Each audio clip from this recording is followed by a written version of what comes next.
الشهرة الشهرة والفلوس يمثلوا لك ايه؟ عشان انت بتقول انت كنت بتهزر انا عارف يعني، بس في ناس ربنا بيشاور عليهم في وقت متأخر جدا، عشان ممكن ده اللي انت قلته واللي عجبني قوي وانا موافق عليه جدا يعني.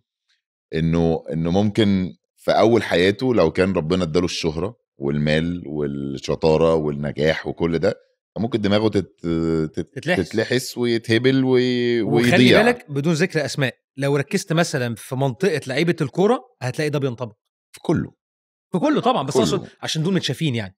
اي حد بيطلع، مش شرط بيطلع على شاشة، اي حد من اللي هو بيعمله بيمتلك الشهرة، بالذات الشهرة والمال. مش الفلوس والمال بس. المال هو بيبوظه بطريقة تانية، لكن الشهرة بتبوظ ده، ممكن بتخليه الأنا يتهبل. تعلى قوي. ايه ده بتخليه بيشوف نفسه في حتة مش صح.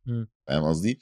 فانت بتقول انه ممكن يكون عشان كده ربنا شاور عليه متأخر عشان يبقى كبر وعقل وحاجات كده. ايه رأيك بقى في اللي بيحصل لهم كده في البدري، بيعرفوش يتحكموا في الموضوع ده؟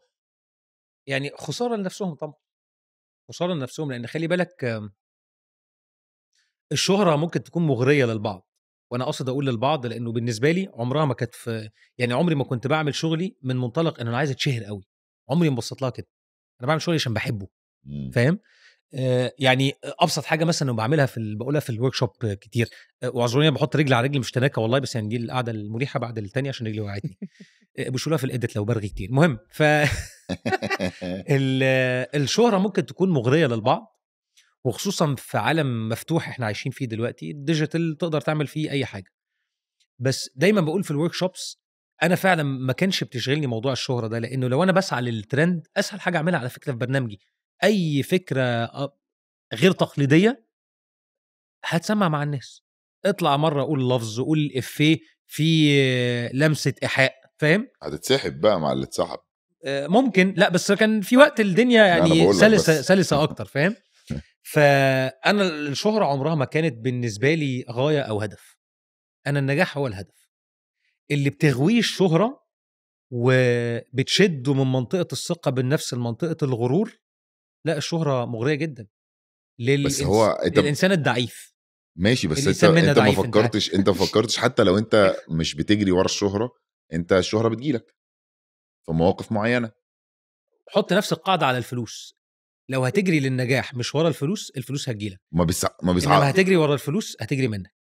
ما بيصعبش عليك بقى اللي دماغه بتتلحس والضعيف ده؟ لا بيصعب عليا على فكرة. هو بجد انا ساعات لما يعني، عشان انا ابتديت، خلي بالك انا ابتديت قبل اكس فاكتور وكده، انا كان قبلها ب8 سنين ولا حاجه. بقول لك لما عملت ميدي بريمير ده انا كنت عيل، كان عندي 16 سنه. وفجاه لقيت صوري محطوطه وول بيبر، فاكرين ورق الحائط بتاع كافيهات.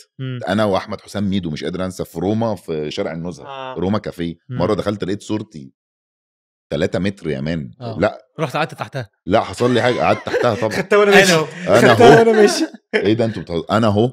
الله، طب ما انا اهو، ما ده انا فعلا. فاهم قصدي؟ فلا دماغي كانت هتتلحس، مع ان انا اصلا عمري ولا كنت عايز اطلع تلفزيون ولا فارق معايا. كنت عايز ابقى بيزنس مان يا باشا، والفلوس تجري والعب واعمل الخير واتبسط كنت عايز اعمل كل حاجه. تمام. بس هي جات لي خبطت على بابي وانا فتحت الباب. تمام. بس شفت، انا عرفت ان انا اقول طب يا جماعه باي باي، انا مش عايز. ولدرجه ان انا رميت، كان وقتها لسه موبايلات جديده، فاهم؟ قمت رامي الخط الكارت ده، وسافرت لندن، قعدت 2 ورجعت محدش عارف انا مين. عشان كنت عايز ابعد، لان حسيت ان انا اتسحلت اتشديت. لا انا كنت بتسحل وكنت بتسحل. ووقتها كان الكواليس، عشان ما كانش فيه ديجيتال وما كانش فيه سوشيال ميديا وما كانش فيه حاجات، كان الكواليس بتاعت اللي هي زي الافلام اللي بنشوفها، شربوا حاجه اصفره وبتاع. وكان عندي مثلا 16 سنه اخش حفله باك ستيج وانا مش المفروض اخش. انت فاهم انا يعني لا مش فاهم، ممكن توضح الحته؟ لا فاهم بالبورنيطه اللي انت لابسها دي، فاهم؟ تمام.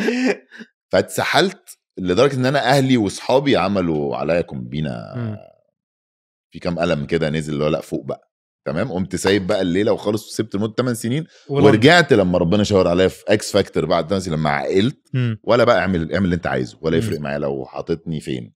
تمام.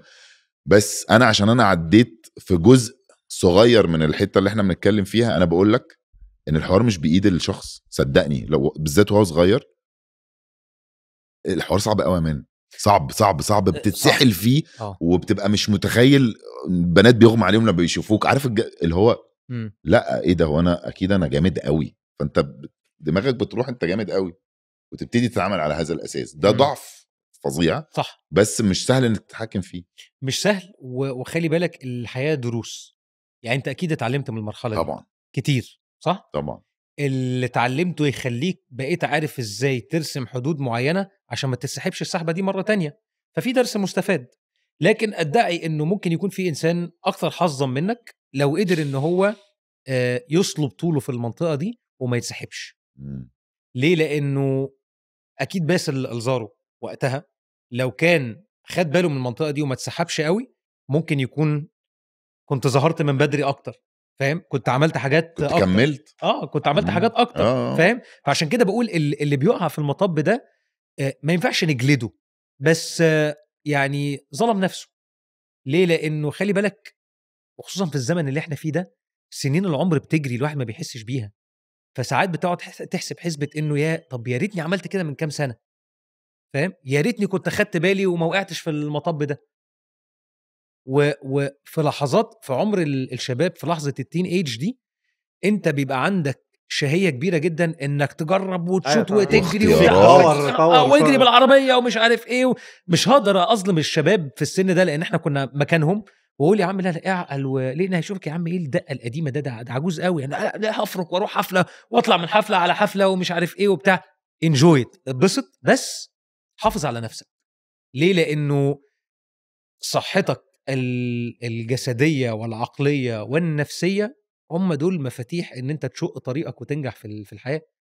وكل اللي هتدمره من بدري هتندم عليه قوي قدام لانك هتحس ان هو بأدوات ما بقتش معاك. بس انا بحس ان مهما قلنا لا دي حاجة مهما قلنا انت وانت صغير مش تعمل كده يعني. فاهم قصدي؟ احنا كلنا دلوقتي بناكل كويس، كلنا دلوقتي بنتمرن كل يوم، كلنا بنحافظ على اجسامنا وعلى عقولنا وعلى اكلنا كل حاجه، صح. مع ان ده كان ممكن متوفر واحنا صغيرين واهالينا كانوا بيغصبونا عليه واحنا نقول لا. فاهم؟ بس تطور طبيعي يعني. بس هقول لك هنا نقطتين برضو. يمكن اللي احنا بنقوله وده اللي انا دايما بشتغل بيه في الكونتنت اللي بعمله، يمكن اللي احنا بنقوله يبقى الشباب سمعوه كتير بس مش يمكن يأثر في واحد طريقة إيجابية طبعا، يبقى لازم نقوله. لعل يأثر في واحد تغير له طريقة تفكيره. دي نقطة. النقطة التانية انه اكيد انت لامس كمان دلوقتي السوشيال ميديا جزء من تأثيراتها الإيجابية ان خلت الجنريشن الصغير لا بقى عنده وعي اكتر طبعا بصحته، فبقوا بيلعبوا رياضة طبعا. يروحوا الجيم. لا وبقوا بيتفرجوا علينا واحنا بالزبط. بنعمل حاجات اديوكيشن. هو انت وانت صغير كنت يعني مش انا وانت لا. مستحيل ان انا اتفرج على حاجه تعليميه بارادتي. هو انت ليه بتقول مش انا؟ ما اعرفش، حسيتك مثقف قوي ولابس برنيطه. الناس فاكره ان انا باكل الكتب اكل من وانا صغير. لا مش كده، ما كنتش بتفرج على حاجات انا اقصى حاجه كنت انا كنت بتفرج على التوك شو جبران عشان بترجع البيت اهلي قاعدين بيتفرجوا عليه فخلاص انا قاعد جنبهم. بالظبط، شكرا. فانت كنا احنا مش بنجري ورا الثقافه. احنا دلوقتي البودكاست بتاعنا اللي هو ده اللي انت فيه ده احنا من 18 ل 35 لما بنجيب نجوم الناس بتعترض. يعني مش بتعترض بس اللي هو بيبقى عايز اكتر الرجل الاعمال، عايز اكتر اللي نجح قوي عشان يسمع هو عمل ايه في حياته، عايز يتعلم، عايز يسمع تجربه. احنا جيلنا ما كانش كده، احنا ما كناش يعني لا ده عشان خلي بالك ده ما كانش عندنا برضه، ما كانش موجود اصلا. ما انت بس يعني جيلنا ده البرامج اللي كانت موجوده ايه؟ كان عندك توك شو، عندك برامج ترفيهيه، كان ايه الاديوكيشن اللي كان موجود؟ عالم البحار. بس خلي بالك اديوكيشن ما ده كان عظيم. عالم البحار، عالم الحيوان. انا كنت اتعلمت كميه حاجات من مواقف وطرائف مش عادي. طبعا استاذ جلال علمنا يعني. ده ايه ده تقعد تستنى كان هو انترنت، كان هو بالنسبه لي الانترنت ساعتها يعني. بس انت عندك الرياضه مواقف وطرائف النهارده بقى في عالم مفتوح، فاهم؟ عايز تعرف حاجه قصدي النهارده حته الاديوكيشن دي على قد ما كانت على ايامنا كنا محظوظين انها كانت موجوده في التلفزيون وده كان وسيله الترفيه الوحيده تقريبا. طبعا جنب الاتاري والجيم بوي والحاجات اللي طلعت بعد كده. بس اقصد لو عايز تتفرج على حاجه انما انت النهارده الجيل الصغير بقى عنده وفره غير طبيعيه في المعلومات بس لازم هو اللي يروح لها. بس ممكن يروح لو هو قاعد على الكرسي ممكن. بس جزء من عبقريه ذا بودكاسترز انك بتعمل حاطط ايكويشن مهمه قوي النهارده عشان تقدر توصل للجيل ده اللي هو ايه edutainment educational وانترتينمنت تعليمي ترفيه.